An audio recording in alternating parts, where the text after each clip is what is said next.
स्वागत है दोस्तों। चलिए आज हम फिर से एक नए टॉपिक पर बात करने वाले हैं। जिस तरह से आपको विदित है कि हम लोग केमिस्ट्री का जो रसायन शास्त्र में जितना भी टॉपिक वाइज सिलेबस हम उसको कंप्लीट कर रहे हैं और यहाँ से हमने 3-4 टॉपिक कर चुके हैं। अब उसके बाद हम कंटिन्यू अपना जारी रख रहे हैं। तो यहाँ पर आज का हमारा जो टॉपिक है वो बहुत ही शानदार होने वाला है और जिसके अंतर्गत हम पढ़ने वाले हैं ऊष्मागतिकी का प्रथम नियम। जैसे आप देख पा रहे हैं ऊपर ये आपका दिख रहा है ऊष्मागतिकी का प्रथम नियम देखने वाले। ये हमारे टॉपिक में 16वीं इकाई में बिल्कुल अच्छी तरह से दिया गया है। ठीक है, तो चलिए देखते हैं क्या होता है ऊष्मागतिकी का प्रथम नियम। देखो, ऊष्मागतिकी का जो प्रथम नियम है वो एक ही चीज को बोलता है कि ऊर्जा को ना आप उत्पन्न कर सकते हो और ना नष्ट कर सकते हैं। इस शब्द का ये तो आपने कई बार सुनी होगी कि ना ऊर्जा को उत्पन्न किया जा सकता ना ऊर्जा नष्ट किया जा सकता है, इसे ऊष्मागतिकी का प्रथम नियम कहते हैं। तो देखिए एक्चुअली में क्या है इसमें कि उन्होंने जो दिया, देखो ये क्या था, हेल्महोल्ट्ज़ ने दिया था। सबसे पहली बात तो आप यहाँ पर ये दिए ध्यान रखिएगा, ये प्रथम नियम जो दिया था ये किसने दिया था? Mayor Helmholtz. किसने दिया था? मेयर हेल्महोल्ट्ज़ ने। क्लियर? हाँ, देखो यहाँ पर इन्होंने ये क्या दिया था आपका ऊष्मागतिकी का ये प्रथम नियम आपका दिया हुआ था। ठीक है ना, ये किसने दिया था? मेयर और हेल्महोल्ट्ज़ ने ये आपका प्रथम नियम दिया था। क्लियर? अब देखो यहाँ पर क्या है, यहाँ पर जब देखिए तो यहाँ पर ऊष्मागतिकी के प्रथम नियम में ये कहा गया कि ऊर्जा को उत्पन्न नहीं कर सकते, नष्ट नहीं कर सकते। तो कर क्या सकते हैं भाई आप? तो इसमें कर क्या सकते हैं कि आप कोई भी प्रकार की ऊर्जा को दूसरे प्रकार की ऊर्जा में चेंज कर सकते हैं। जैसे आप देखिए हम क्या करते हैं, हमारे अंदर ताकत आती है हमें, तो किस वजह से आती है? इसके हम भोजन करते हैं। तो मतलब भोजन का की जो ऊर्जा है वो हमारी कार्य करने की ऊर्जा में चेंज हुई है। आप हीटर को जलाते हैं तो उसमें क्या दे रहे हैं आप? विद्युत दे रहे हैं, मतलब विद्युत को कन्वर्ट कर दिया गया है। विद्युत ऊर्जा को किसमें चेंज कर दिया गया है? ऊष्मा ऊर्जा में। तो उनका कहने का मतलब ये है कि ऊर्जा क्या होती है, किसी एक ऊर्जा है वो दूसरे प्रकार की ऊर्जा में चेंज हो जाती है। समझ रहे ना? ना ही अपने आप उत्पन्न होती है कि मतलब कोई भी ऐसी ऊर्जा नहीं उत्पन्न हो सकती कि आप कोई भी उसमें पदार्थ का उपयोग ना करें या किसी प्रकार की ऊर्जा का उपयोग ना करें और ऊर्जा उत्पन्न हो जाए, ऐसा नहीं हो सकता है। समझ पा रहे ना? तो यहाँ पर देखिए अब यहाँ पर देखो क्या होता है कि जो आपका तंत्र और परिवेश, तंत्र का मतलब वो होता है जिसे आपने अध्ययन के लिए चुना है और परिवेश का मतलब वो है कि तंत्र को आप छोड़ दें तो फिर बाकी जो ब्रह्मांड में है वो क्या है? आपका परिवेश। कुल मिला के तंत्र के चारों तरफ का वातावरण, ठीक है, वो परिवेश होता है। तो यहाँ पर ऊर्जा का किस तरह से आदान प्रदान होता है, आदान ही प्रदान होता है, एक रूप से दूसरे रूप में चेंज हो रहा है, यही प्रथम नियम हमें बताता है। क्लियर ना? हाँ, अब तो कुल मिलाकर के इन्होंने सीधी सी बात ये कही है कि इसका ऐसा कोई भी मशीन नहीं है जो बिना ऊर्जा के काम कर सके। प्रथम नियम कहता है कि ऐसी कोई भी मशीन नहीं है जो बिना ऊर्जा के काम करती हो या बिना ऊर्जा के चलती हो। ठीक है, तो इस तरह से अब यहाँ पर देखो हम इसकी पुष्टि में, ठीक है, तो कुल मिलाकर के ऊर्जा का चेंज ही होता है, ना तो ऊर्जा क्या होती है? नष्ट होती है। समझ पा रहे ना? ऊर्जा क्या नहीं होती है? ना नष्ट होती है, समझ पा रहे हो, ना ही क्या होती है? उत्पन्न होती है। समझ रहे ना? और ना ही क्या होती है? उत्पन्न होती है। सब क्या होता है? एक रूप से दूसरे रूप में इसका चेंजेज होता है। यही क्या होता है? ऊष्मागतिकी का प्रथम नियम होता है। पुष्टि कैसे करेंगे आप भाई? तो देखिए कोई भी आप मशीन ले लीजिए, क्या बिना ऊर्जा के चलती है? नहीं चलती है। तो मतलब ये है कि उसमें एक प्रकार की ऊर्जा, जैसे आप मोटरसाइकिल को देख लीजिए तो आप इसमें क्या दे रहे हो भाई? पेट्रोल दे रहे हैं ना, तो वो क्या है, उससे जो ऊर्जा उत्पन्न होती है उसी को आपको किसमें कार्य रूप में परिणत करती है, तो वो चलती है। दूसरा आप देखिए रासायनिक अभिक्रिया भी जब होती है तो उसमें भी ऊर्जा संरक्षण नियम का पालन किया जाता है। समझ पा रहे हैं कैसे किया जाता है? कि जैसे देखिए आप क्या करें कि जैसे जल है H2O है, समझ पा रहे हैं ना, जल का आप विद्युत अपघटन करिए, समझ पा रहे हैं ना, जल का आप विद्युत अपघटन करेंगे, समझ रहे, तो ये H2 और किसमें टूटेगा? O2 में टूटेगा। क्लियर? अब आप यहाँ ये मत करिए कि संतुलित नहीं है, ठीक है, संतुलित नहीं हम कर रहे हैं, कर भी लेंगे, कोई दिक्कत नहीं। ठीक है, तो यहाँ पर क्या है, ये जब आप देखेंगे तो इसमें कम से कम आपकी 286, समझ पा रहे ना, क्या होगी? किलो कैलोरी ऊर्जा जो है वो क्या होगी? आपकी खर्च होगी। समझ पा रहे हैं? क्या होगी? किलो जूल ऊर्जा आपकी क्या होगी? खर्च होगी।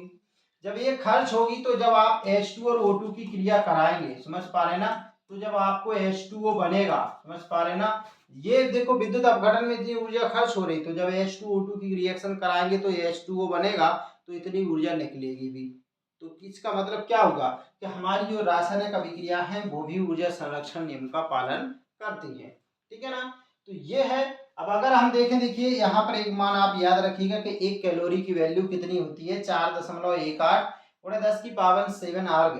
ये क्या है, ठीक है, अर्घ क्या होता है, ऊर्जा का सीजीएस पद्धति में मात्रक होता है। क्या होता है, सीजीएस पद्धति में मात्रक होता है। ये 1 न्यूटन मीटर के बराबर भी होती है। ये किसके बराबर होती है, 1 न्यूटन मीटर के बराबर भी होती है। अगर इसको और भी अगर आप कहें, समझ पा रहे ना, तो ये किलोग्राम, समझ पा रहे ना, मीटर स्क्वायर सेकंड इनवर्स के बराबर भी ये होता है, ठीक है। तो चलिए अब आगे देखते हैं हम लोग।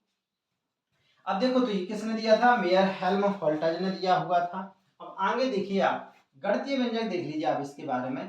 तो देखो आपने क्या किया, कोई भी तंत्र है, समझ पा रहे ना, जिस पर हम प्रयोग कर रहे हैं, कोई भी तंत्र अगर आपने उसको क्या दे दिया, मान लो क्यू ऊष्मा दे दी, ठीक है ना, तो ऊष्मा दे दोगे, जो ऊष्मा दोगे आप, तो उसमें दो काम करेगी वो ऊष्मा। पहला काम क्या करेगी, दो काम करेगी। पहला क्या करने वाली है कि वो तंत्र की आंतरिक ऊर्जा में वृद्धि करेगी। आंतरिक ऊर्जा से मतलब होता है कि तंत्र की टोटल एनर्जी से।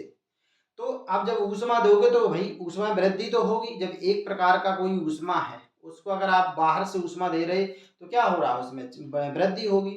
दूसरा क्या होगा, साथ में वो बाह्य कार्य में भी मतलब वो खर्च हो जाएगी। बाह्य कार्य का मतलब यहाँ पर है वो व्यर्थ में खर्च हो जाएगी। मतलब क्या, ऊष्मा का जो चेंजेज होने में जो खर्च हो जाएगी वो बाह्य कार्य में हो जाएगी। जैसे कुल मिलाकर के बाह्य कार्य का मतलब होता है जो प्योर काम में नहीं आया, बल्कि काम की प्रोसेस में खर्च हो जाए। मेरे हिसाब से शायद ना समझ पाए हों।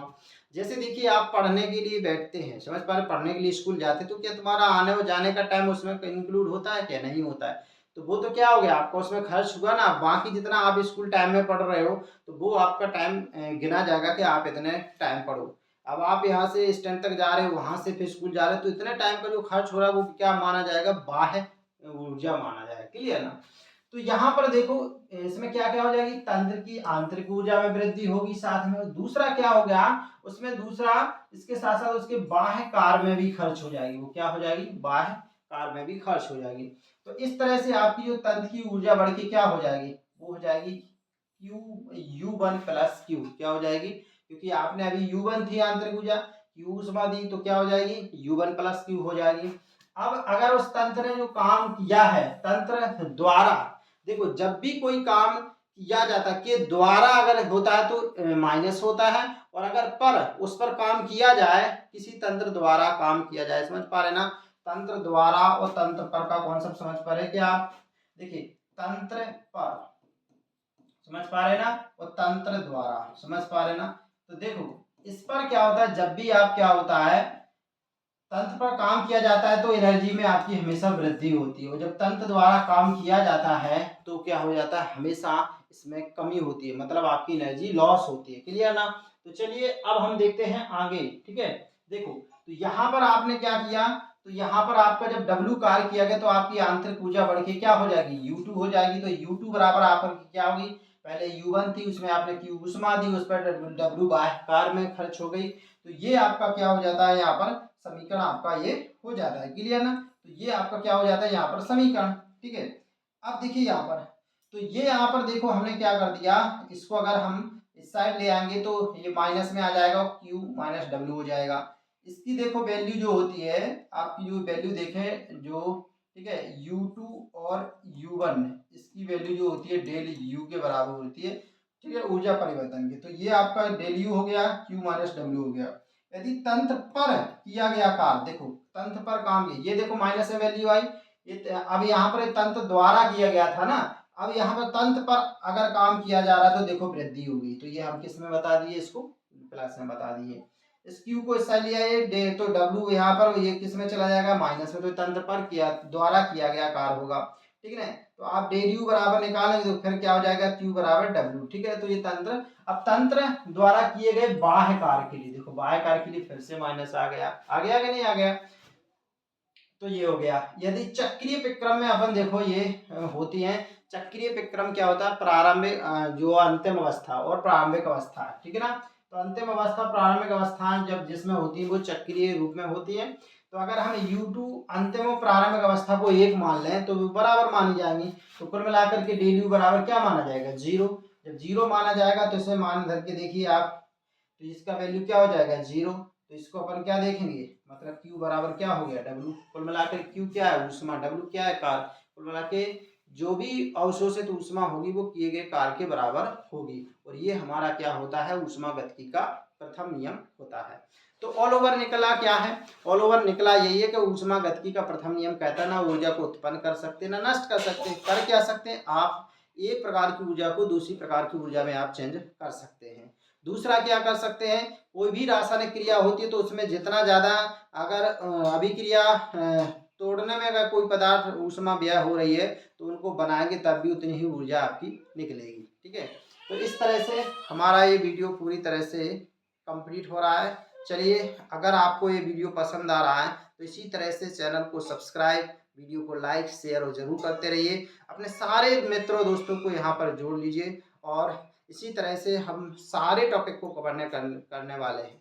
चलिए दोस्तों, बहुत बहुत धन्यवाद। देखते रहिए साइंस गैलेक्सी। आपका दिन